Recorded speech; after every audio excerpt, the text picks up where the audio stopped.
Hello, hi, welcome back to another video. This video continuing my journey on the Walter Scott Prize for Historical Fiction Longlist, video number 9. And this video is all about Glorious Exploits by Ferdia Lennon. So I did love it as much as I thought I would, but not quite as much as The First Friend. That is still, I think, my top pick. But I do think it is a close second, and it is ahead of Mother Naked, which I didn't think I would say. But it's just brilliant. I love Glorious Exploits. It's funny. It can be quite emotional and tender in places, but the main theme is humour. And that's really brought out in the first person narrative of one of the characters, Lampo. And what I love about the narrative is it's in the narrator's voice. And I know I said this in the last video about The First Friend, where you hear the author's Australian sort of voice narrating the story to you. And this is very much the case in Glorious Exploits, but Ferdia Lennon being Irish. There's a few terms that are used that sound really Irish. And I know Ma and Da for mum and dad isn't necessarily confined to the Irish, but it sounds very Irish. And then like your man so-and-so. But it really works here. It's, you know, it makes you feel a bit closer to the story. And it just makes it quite lovely and humorous. But even the more tragic scenes, shall we say, you know, it makes it feel a bit more raw, a bit more real as well. So Glorious Exploits tells the story of two guys, Lampo, who is the first person narrator, and then Gelon as well. They're friends, been friends from childhood. They're from Syracuse in Sicily. And this is in 408 BC, or 412 BC, 408 is the end bit, 412 BC. So the backstory is that Syracuse was invaded by the Athenians, but the Athenians were beat. And they kept any of the Athenians that were left as prisoners, but they didn't have any prisons big enough, so they kept them in a quarry. And it almost becomes like a local tourist trap where the local people from Syracuse will go and feed them, go and gander at them. Anyway, one day we have Gelon and Lampo going, feeding them, and Gelon comes up with this idea to perform some Euripides. Gelon is mad about Euripides, Greek theatre in general, but especially Euripides. And they come up with this plan to perform a couple of Euripides plays in the quarry using the Athenian prisoners as the cast. And luckily enough, some of the prisoners know these plays by heart, and some of them have acted in the plays in Athens, and, you know, really good actors. And the story follows where we follow these two guys who become directors, trying to organise this play. And they do it properly as well. They pay for costumes, but they don't have any money, so they need to find a way of doing this. And this is where the story winds and becomes quite humorous in places, who they meet on their travels. And we see them put the play on and how that turns out. As I said, it very much a Greek tragedy about Greek tragedies.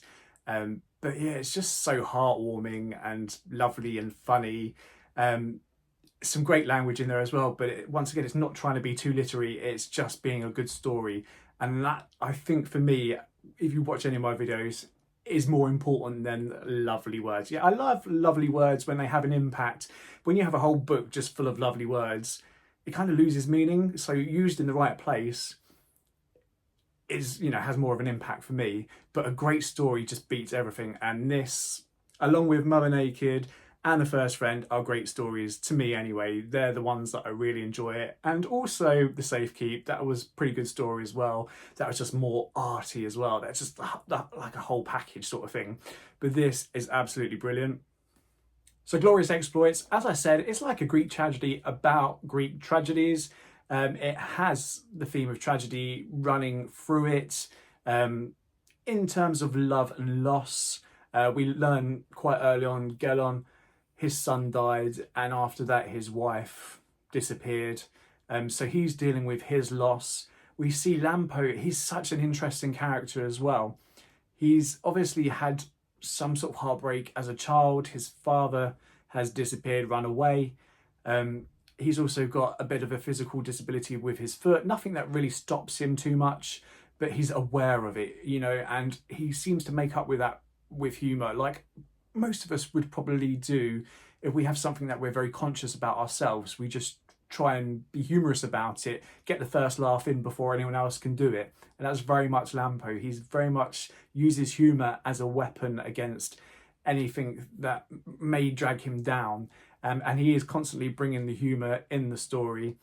But yeah, the friendship as well between Gelon and Lampo is very much like a modern day contemporary friendship you'd have with someone. You argue, you fight, but deep down you love them to bits. Also with Lampo, we see how he struggles with himself. You know, deep down he has a good heart, but there's a few instances where he does do some selfish things, and you know, we're all maybe a bit guilty of doing that every now and again, here and there. But he knows it's wrong, but he just can't help himself. And you know, it's really complex and interesting to see his progression, especially near the end, when he finds himself with money, and you see what he does with that. That's all I'll say. You know, his complete change in character. So yeah, I loved the character of Lampo, the narrator, and you just can hear the narrator's voice. So I did a cheeky thing. So I did see on Audible, and I just listened to a quick preview, because you know I love to read a book. I don't do audiobooks, I don't listen to books because I get distracted, but I listened to a quick preview, and it is obviously Ferdia Lennon doing the narrating in the audiobook, and his voice works so well.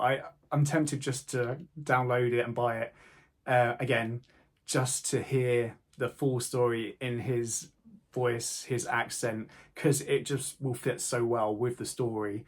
And yeah, it's brilliant the way it's written in that sort of Irish twang.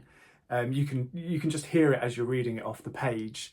But as I said, it works so well. It makes the story feel more contemporary, so you relate to it more. It doesn't feel like you're necessarily dragged to ancient Greece or Sicily. Even though you are transported there, I was transported there, but it's not dragged down with, you know, old words that you don't understand. It's given that contemporary fresh feel with the narration, which I absolutely love. So yeah, that's my thoughts on Glorious Exploits. Must read, go read. Not quite The First Friend, but it is so close, like it's still brilliant. So don't read too much into that, it's brilliant. So that is book number 9. I was going to do A Sign of Her Own next, but that's quite big. And I'm thinking I've got a few days before I go away. Could I get another book in before I go away to make it, at least I've done 10 before I go away, leaves me 2 to read while I'm away. I have the other 2, and I'm trying to see where they are. So yeah, The Heart in Winter and The Land in Winter. Heart in Winter seems fairly small, so I might try and get that done before I go away. And at least then I've done 10 books out of the 12. Hopefully I'll read the other 2 while I'm away, try and do videos while I'm away. If not, I'll do it when I get back, as well as my reaction to the shortlist and my predictions as well. Anyway, that's all for now. Thanks for watching. Till next time.